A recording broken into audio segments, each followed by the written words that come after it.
एक तरीके से जो शोषण दिल्ली वासियों का हुआ है, मुझे कहते हुए बड़ा अफसोस होता है कि देश की राजधानी से अच्छे आज देश के गांव माननीय प्रधानमंत्री जी के नेतृत्व में विकसित हो रहे हैं।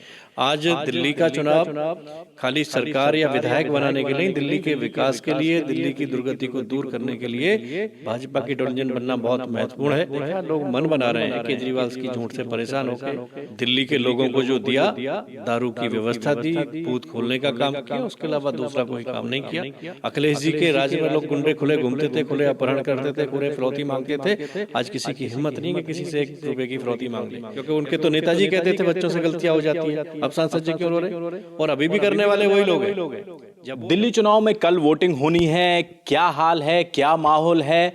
कल कैंपेनिंग रुक चुकी है, लेकिन केजरीवाल लगातार ऐलान करने के बाद इस समय सरकार बनाने का भी दावा कर रहे हैं कि उनकी सरकार बनेगी। बीजेपी सांसद भोला सिंह जी हमारे साथ मौजूद हैं। सर, किस तरीके से देखते हैं, आपने लगातार कैंपेनिंग दिल्ली में की है, क्या माहौल है?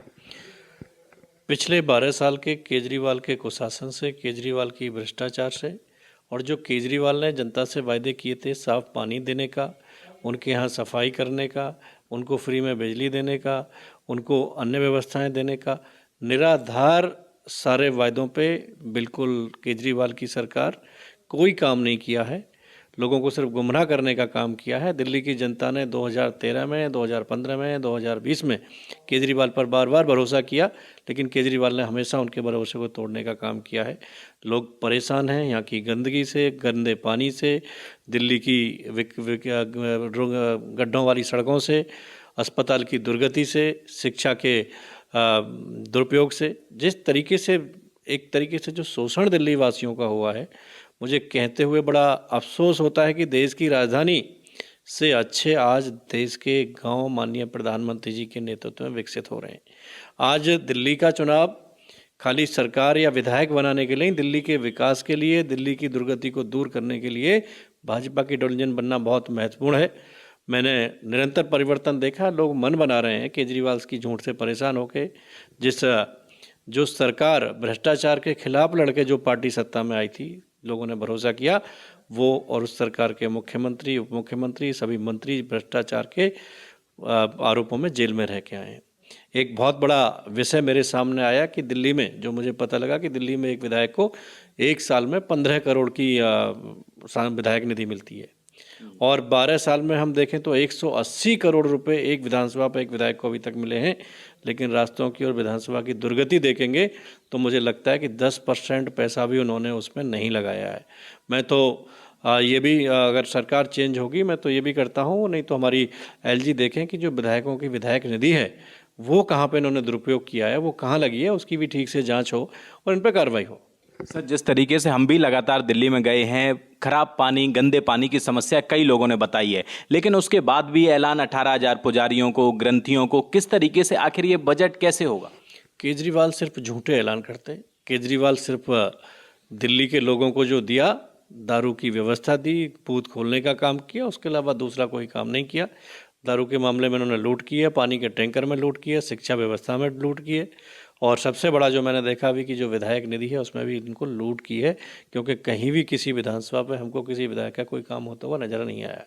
तो इसकी तो इंक्वायरी होनी चाहिए कि जो इतना 180 करोड़ रुपए एक विधानसभा पे बहुत होता है, वो कहाँ लगा है इन 12 सालों में, वो उसकी भी इंक्वायरी हो। सर, कुंभ में भगदड़ हुई, उसको लेकर अखिलेश यादव लगातार योगी सरकार पर हमला कर रहे हैं। देखिए, अखिलेश जी परेशान हैं कि इतनी अच्छी व्यवस्था भाजपा की सरकार में, सबसे बड़े जो हमारा सनातनियों का पर्व जो लंबे समय बाद आता है, कुंभ महाकुंभ, जो भव्य दिव्य कुंभ हमारी सरकार ने व्यवस्था की है, उससे लेके अखिलेश जी की बौखलाहट थी। और कहीं ना कहीं जो ये घटना को अंजाम दिया गया, किसी की साजिश है, इसकी इंक्वायरी हो रही है, और निश्चित ही इंक्वायरी में पता लग जाएगा कि साजिश करने वाले भी अखिलेश जी के लोग ही निकलेंगे। कह रहे हैं कि कोई वस्त्र पहनने से योगी नहीं हो जाता। देखिए, ये बात ठीक है कि वस्त्र पहनने से योगी नहीं होता, लेकिन वे की विचारधारा होती है, एक तपस्या होती है, खाली कपड़े पहनने से नहीं। लेकिन जिनके ऊपर वो कहना चाह रहे हैं वो एक सच में योगी हैं, वो तपस्वी हैं, उन्होंने त्याग किया है और उन्होंने प्रदेश की हालत सुधारी है। अखिलेश जी के राज्य में लोग गुंडे खुले घूमते थे, खुले अपहरण करते थे, खुले फिरौती मांगते थे। आज किसी की हिम्मत नहीं कि किसी से 1 रुपए की फिरौती मांग ले या किसी को वो कर दे।